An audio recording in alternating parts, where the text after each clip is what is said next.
എല്ലാവരും സൂചിപ്പിച്ച പോലൊരു ദീർഘമായ പ്രസംഗത്തിന് ഞാനും മുതിരുന്നില്ല. എന്നാലും ഓണം എന്നുള്ള വാക്ക് നമ്മൾ മലയാളികളുടെ ജീവിതത്തിൻ്റെ ഒരു ഭാഗമാണ്.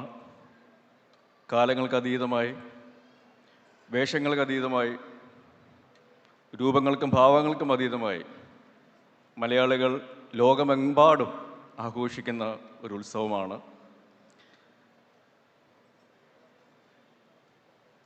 കേരള ടൂറിസത്തിൻ്റെ ഭാഗമായിട്ട് ഓണവാരാഘോഷം ഉദ്ഘാടനം ചെയ്യപ്പെടുകയാണ്. ഇവിടെ മാത്രമല്ല, കേരളത്തിലുടനീളം ഇതുപോലുള്ള പല വേദികളും അതിനേക്കാൾ വലിയ സദസ്സുകളും കൂട്ടായ്മകളും ആഘോഷങ്ങളും നടക്കുമ്പോൾ അതിനുമപ്പുറം വേറൊരു കാര്യം സൂചിപ്പിക്കാനാണ് ഞാൻ ആഗ്രഹിക്കുന്നത്. ഓണമെന്ന് പറയുമ്പോൾ സമ്പത്ത്, സമൃദ്ധി, ഐശ്വര്യം, സമാധാനം എന്നതിനപ്പുറം നമ്മൾ ഓർക്കുക മഹാബലി എന്നുള്ളൊരു പേരാണ്. അദ്ദേഹം ഭരിച്ചിരുന്ന സമയത്ത് സമത്വമുണ്ടായിരുന്നു. എല്ലാവരും ഒരുപോലെ, ഒരു വ്യത്യാസവുമില്ലാതെ എല്ലാവരും ഒരുപോലെ കാണുന്ന ഒരു ഭരണാധികാരി. എനിക്ക് തോന്നുന്നത് മാറി മാറി വരുന്ന സർക്കാരുകൾക്ക്, മന്ത്രിമാർക്ക്, പ്രത്യേകിച്ച് മുഖ്യമന്ത്രിമാർക്കുള്ള ഏറ്റവും വലിയ കടമ്പ എന്ന് പറയുന്നത് ആ മാവേലിയുമായിട്ട് താരതമ്യപ്പെടുത്തുക എന്നുള്ളതാണ്.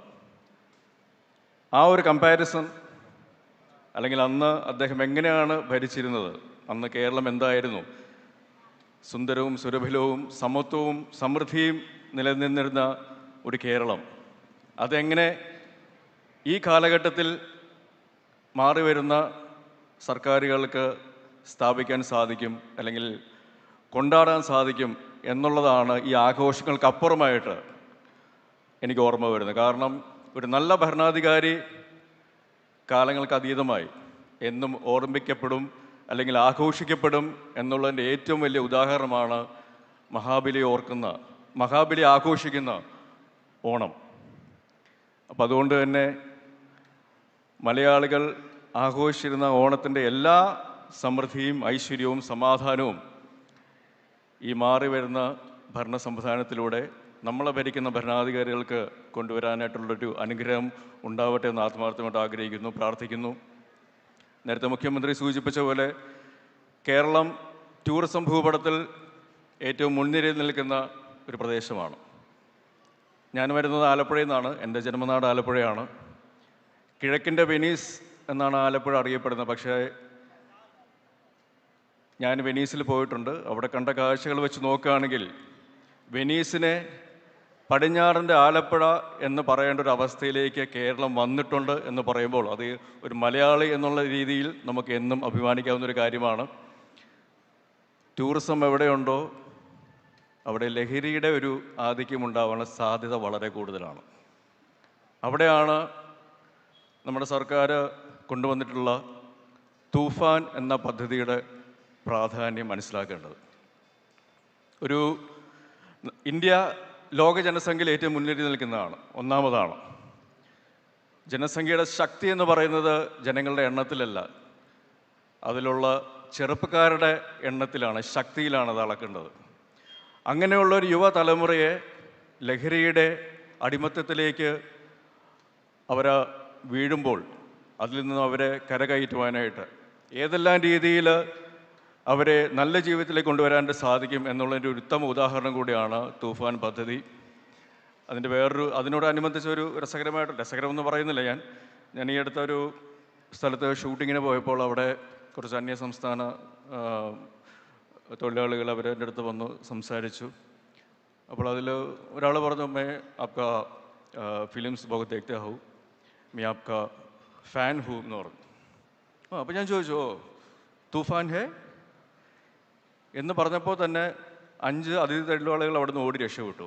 അപ്പോൾ അതാണ് തൂഫാൻ എന്ന് പറയുന്ന ആ ഒരു മൂവ്മെൻറ്റ് കൊണ്ട് വന്നിട്ടുള്ള മാറ്റങ്ങൾ. അത് ഏറ്റവും നല്ല രീതിയിൽ, പ്രത്യേകിച്ച് നമ്മുടെ യുവതലമുറയെ നല്ല വഴികളിലേക്ക് തിരിച്ചു കൊണ്ടുവരാനായിട്ടുള്ള ഒരു ആയുധമായിട്ട് മാറുന്നതിൽ നമ്മുടെ സർക്കാരിനും ജനങ്ങൾക്കും അഭിമാനിക്കാവുന്നതാണ്. ഓണം നമുക്കറിയാം ഒരു കൂട്ടായ്മയുടെ ഒരു ആഘോഷമാണ്. ജാതി, മത, വർണ്ണ, വർഗ, രാഷ്ട്രീയ വിശ്വാസങ്ങൾക്ക് അതീതമായിട്ട് ലോകമെങ്ങുമുള്ള എല്ലാ മലയാളികൾ ഒന്നിച്ച് അത് ആഘോഷിക്കുമ്പോൾ അത് എന്തുകൊണ്ട് ഭാരതം ഏറ്റവും നല്ല രീതിയിൽ നിൽക്കുന്നു എന്നുള്ളത് നമുക്കറിയാം. 100 വർഷത്തോളം സ്വാതന്ത്ര്യ സമരത്തിന് വേണ്ടി പോരാടിയിട്ടാണ് ഭാരതത്തിന് സ്വാതന്ത്ര്യം ലഭിച്ചത്. ഏകദേശം 1800 കാലഘട്ടങ്ങൾ മുതൽ 1947 നമുക്ക് സ്വാതന്ത്ര്യം കിട്ടുന്നവരെ 100 വർഷത്തോളം നമ്മൾ സ്വാതന്ത്ര്യത്തിന് വേണ്ടി പോരാടി. 40 കോടിയിലധികം ജനങ്ങളുണ്ടായിരുന്ന നമ്മുടെ രാജ്യത്തെ ഒരു 1 ലക്ഷത്തിൽ താഴെയുള്ള ബ്രിട്ടീഷുകാരാണ് അടക്കി ഭരിച്ചിരുന്നത്. 200 വർഷത്തോളം അവർ നമ്മളെ അടക്കി ഭരിച്ചു. അതിനുള്ള കാരണം എന്തായിരുന്നു? നമ്മളെല്ലാവരും വിഘടിച്ച് നിൽക്കുകയായിരുന്നു. ഒരു പൊതുവായ ശത്രു വന്നപ്പോഴാണ് ആ വിഘടനത്തിൽ നിന്ന് മാറി നമ്മൾ ഒന്നിച്ചു ചേർന്ന് അവർക്കെതിരെ പോരാടുകയും സ്വാതന്ത്ര്യം നേടുകയും ചെയ്തത്. അതിൻ്റെ ഏറ്റവും വലിയ കാര്യമെന്ന് പറയുന്നത് നാനാത്വത്തിലെ ഏകത്വം എന്നുള്ളതാണ്. അത് ഒരു പൊതു ശത്രുവിനെതിരെ വേണ്ടിയിട്ടായിരുന്നു.